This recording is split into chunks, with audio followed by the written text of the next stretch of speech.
Have you ever woken up and felt like the world was already on your shoulders? Like the moment your eyes open, your mind is racing with everything that could go wrong today? That was Jack. Every morning he woke up feeling heavy, tired before the day even began. Bills, deadlines, arguments, little frustrations from yesterday that still stung. His mind would replay them all before he even stepped out of bed. On paper, Jack had what most people would call a good life. He was 35, had a steady job as an accountant, a nice apartment, and enough money to pay his bills. He had friends, family, and a girlfriend who loved him. And yet every morning felt like a punishment, not a gift.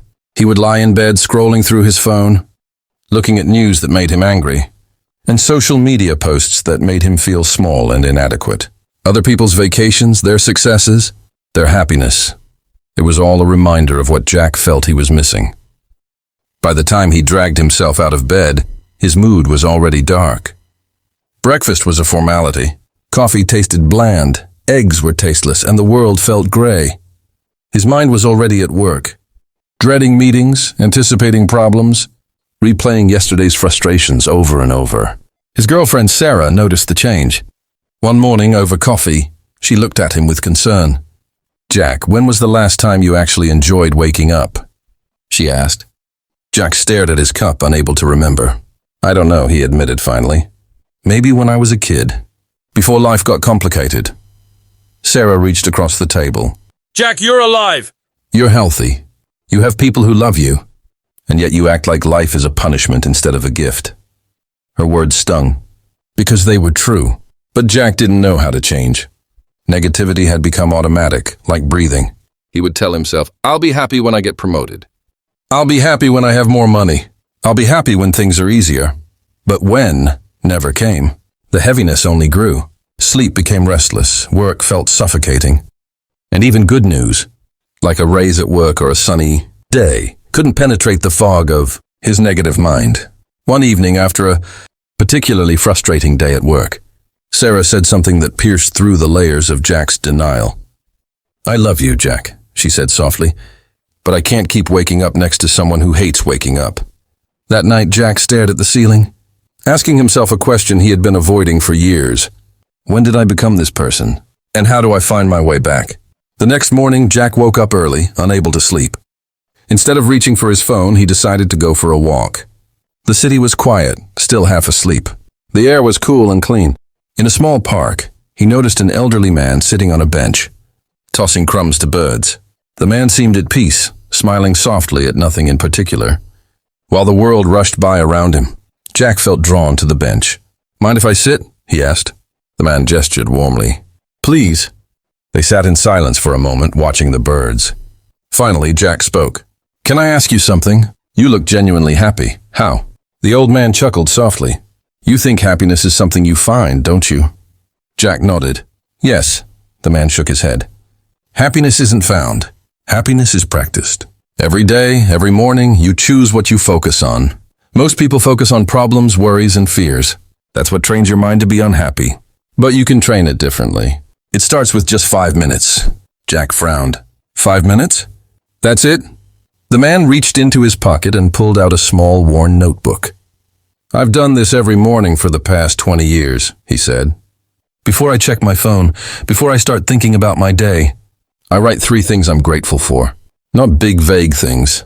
Small, real things." He flipped to a page and read aloud. "The warmth of sunlight on my face. The smell of coffee brewing. A child's laugh in the street." He held up 2 stones. "One dark, one light. Your mind is like a garden. Every morning you plant seeds. If you plant worry, fear, and complaint, the dark stone, those grow. If you plant gratitude, awareness, and appreciation, the light stone that grows. Right now your garden is full of dark stones, but you can start planting light stones tomorrow." Jack felt something stir inside him. "So I just write things down?" The man nodded. 3 things every morning. At first it will feel awkward. Your mind will resist.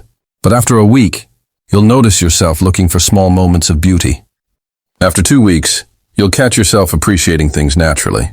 After a month, your baseline mood will shift, not because your life changed, but because your attention changed. He handed Jack a blank notebook. 30 days. Every morning, before anything else. The next morning, Jack woke up at 6 a.m. His instinct was to reach for his phone, but he remembered the notebook. He stared at the blank page. What am I grateful for? He asked himself. Finally, he wrote, 1. I woke up today. 2. My bed was comfortable. 3. Sarah is still here. It felt forced, awkward, but he did it. Day 5. Jack's entries were slightly more specific. 1. The coffee was perfect temperature. 2. The sun felt warm. 3. No traffic on the way to work yesterday.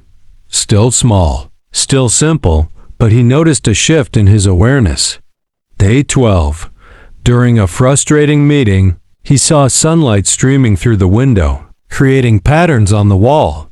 Without thinking, he felt a small flicker of appreciation. He realized for the first time in years, he was actively looking for good things instead of problems. Day 17. His entries became richer. 1. The sound of rain this morning. 2. My colleague brought extra coffee for the team. 3. I noticed how green the trees are becoming. Sarah noticed too. You seem lighter lately. What changed? Jack showed her the notebook.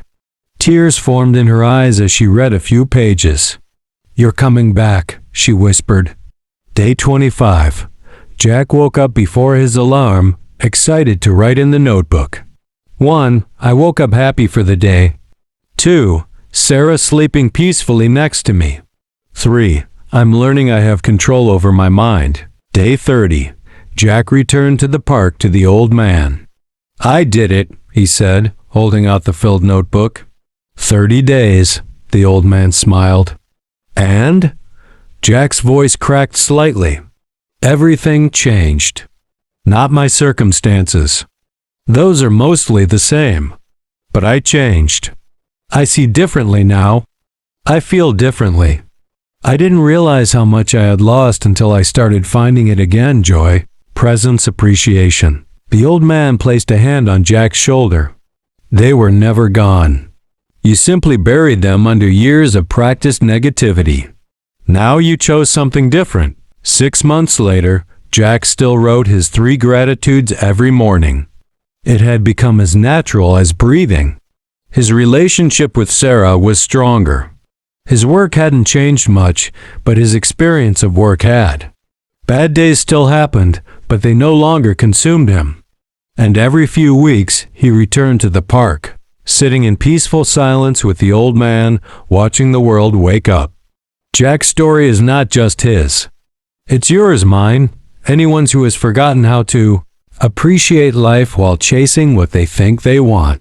Here's the truth that changed Jack's life. You cannot control what happens to you, but you can control where you place your attention. That determines your experience. Right now, you have a choice. You can wake up tomorrow like you did today, phone in hand, mind filled with worries, reactive and anxious. Or you can do something different. Place a notebook and pen by your bed. Tomorrow morning, before your feet touch the floor, write 3 specific things you're grateful for. The way your coffee tasted, the smile from a stranger, the comfort of your pillow, the fact that you can see, hear, breathe. Do this every morning for 30 days. I promise you it won't just change your mornings. It will change your life. Not because life gets easier, but because you get better at seeing the good that's already there. Your 5 minutes of gratitude can change everything. Wake up grateful. Stay patient. Keep growing.